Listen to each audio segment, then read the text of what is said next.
ယနေ့အချိန်ကြီးညီသူစီကမှရွှေတမှုတမဲမယူခဲ့ဘူးနော်ရွှေတမှုတမဲမယူခဲ့ဘူးအဲ့တော့အဲ့ဒီကောင်ကိုလည်းမိတ်တင်ကပြောတာနေကိုပြောတယ်ဆိုတဲ့မိမကိုပြောဘာတူလဲငါသိချင်တယ်ပြောငါဘဝတသက်တာမှာငါဘယ်သူစီကမှမယူခဲ့ဘူးငါ့ကိုလိန်သွားတဲ့သူတွေကြီးပဲငါယူခဲ့တယ်ဆိုတဲ့သူငါလိန်ခဲ့တယ်ဆိုလို့မရှိဘူးနေကိုပြောတာဘာတူလဲဆိုတော့နော်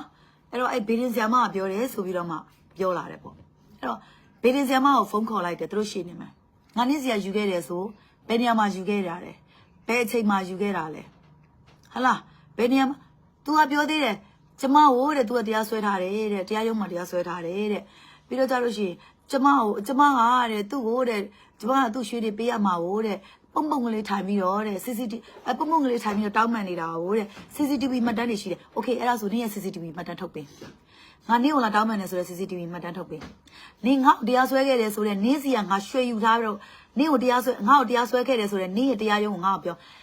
စကားပြောအဲ့စကားလုံးပြောခဲ့တာ2နှစ်ရှိပြီတဲ့။နော်2နှစ်ရှိပြီတဲ့။2နှစ်ရှိပြီနော်အဲ့တော့အဲ့2နှစ်ရဲ့စကားကိုကျွန်မအခုဒီနေ့မှကြားရတာပေါ့။လူတယောက်လေခန်းစားနော်လူတယောက်မှာသွေးနဲ့သားနဲ့တိဆောက်ထားတာကိုမဟုတ်တာမမှန်တာလာမပြောနဲ့မရဘူးနော်မဟုတ်တာမမှန်တာလာမပြောနဲ့မရဘူးနော်ကိုဂုံတက်ဖို့အရေးသူများကိုဟောလို့အောက်ကိုဆွဲချလို့မရဘူးလေ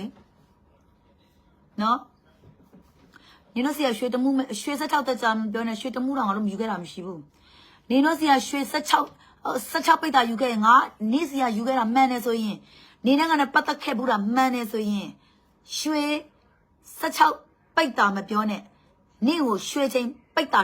160ငါပြန်ပေးပြီးတော့ပရိုက်ပြီးတော့ငါနင့်ပြန်ပေးမယ်နော်16ချက်တာမဟုတ်16ပိတ်တာတဲ့16ပိတ်တာမဟုတ်ဘူးနေ့စီကငါတကယ်ယူခဲ့တယ်ဆို16ပိတ်တာမဟုတ်ပိတ်တာ160ကိုငါပိုင်ဆိုင်အကုန်ရောင်းပြီးတော့နင့်ကိုပရိုက်ပြီးငါပြန်ပေးမယ်မရှင်းနိုင်လို့ကတော့တရားဆွဲဖို့ပြင်တာငါတရားဆွဲမှာငါနင်းအမေမျက်နှာနော်နင်းအမေနဲ့ငါနဲ့လုပ်ငန်းအတူတူလုပ်ခဲ့ကြတယ်နော်လုပ်ငန်းတွေအတူတူလုပ်ခဲ့ကြတယ်နော်ငါတို့ရဲ့ကုံတယ်လောကမှာငါတို့ဒီနာမည်ပြမရှိခဲ့ဘူးငါတို့လုပ်ခဲ့တဲ့လုပ်ငန်းတိုင်းကိုငါတို့ကတာဝန်ယူခဲ့တယ်တာဝန်ယူမှုနဲ့ပဲငါတို့အလုပ်လုပ်ခဲ့တယ်နော်ငါကုံတယ်လောကမှာငါနာမည်တစ်လုံးနဲ့ငါနေတာငါနာမည်တစ်လုံးနဲ့ငါရက်တည်တာအဲ့တော့ပြောချင်တာနော်ဘေးနေစရာမကိုပြောခဲ့တဲ့စကားကိုဟုတ်တယ်မှန်တယ်မဟုတ်ဘူး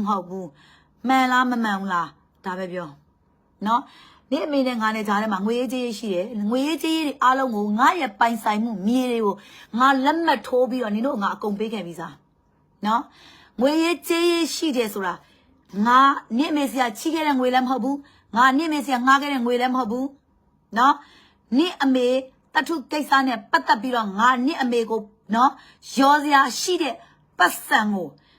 ငါနှစ်အမေကိုငါရဲ့ပိုင်ဆိုင်မှုကိုငါလက်မှတ်ထိုးပြီးတော့ပေးခဲ့ပြီးသားကုံတယ်8ယောက်တက်တယ်ရှိတယ်အဲ့ဒီကုံတယ်တွေကိုပဲနှစ်အမေကိုငါလက်မှတ်ထိုးပြီးပေးလိုက်တဲ့စာရွက်ကအဲ့ဒီကုံတယ်တွေစီမှာပဲရှိတယ်အဲ့ဒီကုံတယ်တွေလည်းအကုန်သိတယ်အဲ့ဒီကုံတယ်တွေအကုန်တက်တယ်ရှိတယ်တက်ခဲ့လိုက်နင်းတက်ခဲ့လိုက်ငါပြောတဲ့စကားမဟုတ်ဆိုတက်ခဲ့လိုက်ငါတို့တမိုင်းမှာငါတို့ကလူတာအသေးခံမယ်နာမည်အသေးမခံဘူး